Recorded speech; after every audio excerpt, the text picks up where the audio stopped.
शराब घोटाला, खुलेआम गुंडागर्दी चल रही है, किसी के भी खिलाफ कोई सबूत नहीं है। अब बीजेपी मुझे गिरफ्तार करना चाहती है, कहीं से एक भी पैसा नहीं मिला। क्या सारा पैसा हवा में गायब हो गया? किसी तरह का कोई भ्रष्टाचार हुआ ही नहीं। झूठे आरोप लगा के, फर्जी समन भेज के ये मुझे बदनाम करना चाहते हैं। क्या मुझे एक गैर कानूनी समन का पालन करना चाहिए? शराब घोटाला, पिछले 2 साल से ये शब्द आपने कई बार सुना हो।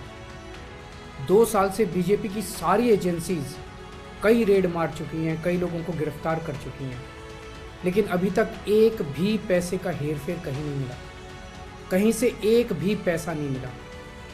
अगर भ्रष्टाचार वाकई हुआ है तो इतने करोड़ों रुपए गए कहाँ? क्या सारा पैसा हवा में गायब हो गया? सच्चाई ये है कि किसी तरह का कोई भ्रष्टाचार हुआ ही नहीं। अगर होता तो पैसा भी मिलता।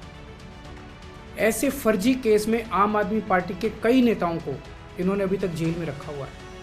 किसी के भी खिलाफ कोई सबूत नहीं है, कुछ साबित नहीं हो रहा। खुलेआम गुंडागर्दी चल रही है, किसी को भी पकड़ के जेल में डाल दो। अब बीजेपी मुझे गिरफ्तार करना चाहती है। मेरी सबसे बड़ी संपत्ति, मेरी सबसे बड़ी ताकत मेरी ईमानदारी है। झूठे आरोप लगा के, फर्जी समन भेज के ये मुझे बदनाम करना चाहते हैं, मेरी ईमानदारी पे चोट करना चाहते हैं। इन्होंने मुझे समन भेजे हैं। मेरे वकीलों ने मुझे बताया कि ये समन गैर कानूनी है। क्यों गैर कानूनी है? ये मैंने इनको विस्तार से लिख के भेजा है। मैंने बताया है कि उनके समन कैसे गैर कानूनी है, लेकिन उन्होंने मेरी एक भी बात का जवाब नहीं दिया। इसका मतलब उनके पास मेरी बातों का जवाब नहीं है। इसका मतलब वे भी मानते हैं कि उनका नोटिस गैर कानूनी है। क्या मुझे एक गैर कानूनी समन का पालन करना चाहिए? अगर कानूनी रूप से सही समन आएगा तो मैं पूरा सहयोग करूंगा। आज बीजेपी भ्रष्टाचारियों को नहीं पकड़ रही, बल्कि खुलेआम ईडी और सीबीआई का इस्तेमाल करके दूसरी पार्टियों के नेताओं को तोड़ के बीजेपी में शामिल करवाने का काम किया जा रहा है। एक नहीं, 2 नहीं, कितने उदाहरण हैं जहां किसी पार्टी के नेता के खिलाफ ईडी सीबीआई के मामले चल रहे थे या उन पे गंभीर आरोप लगे हुए थे। जैसे ही वो नेता बीजेपी में शामिल हुए, उनके सारे पुराने मामले बंद कर दिए गए या ठंडे बस्ते में डाल दिए गए। तो जो इनकी पार्टी ज्वाइन कर लेता है उसके सारे मामले रफा दफा कर दिए जाते हैं। जो इनकी पार्टी में नहीं जाता वो जेल जाता है। आज मनीष सिसोदिया, संजय सिंह और विजय नायर इसलिए जेल में नहीं है कि उन्होंने भ्रष्टाचार किया है, वो इसलिए जेल में है क्योंकि उन्होंने बीजेपी में शामिल होने से इनकार कर दिया है। आज हम बीजेपी का मुकाबला क्यों कर पा रहे हैं? क्योंकि हमने कोई भ्रष्टाचार नहीं किया। अगर हमने जरा सा भी गलत काम किया होता तो दूसरे भ्रष्टाचारी नेताओं की तरह आज भी हम बीजेपी में शामिल हो चुके होते आज तक। इस तरह देश के ईमानदार नेताओं को जेल में डाल के और भ्रष्टाचारियों को अपनी पार्टी में शामिल करवा के ऐसे तो देश आगे नहीं बढ़ सकता। ये क्या चल रहा है? ये जो कुछ भी चल रहा है बहुत खतरनाक है। ये हमारे जनतंत्र के लिए बहुत गलत है।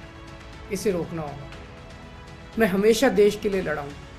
मेरा तन मन धन देश के लिए, मेरी एक एक सांस देश के लिए है, मेरी खून की एक एक बूंद देश के लिए, मेरे शरीर का एक एक कतरा देश के लिए समर्पित है। हमें मिलके देश को बचाना है।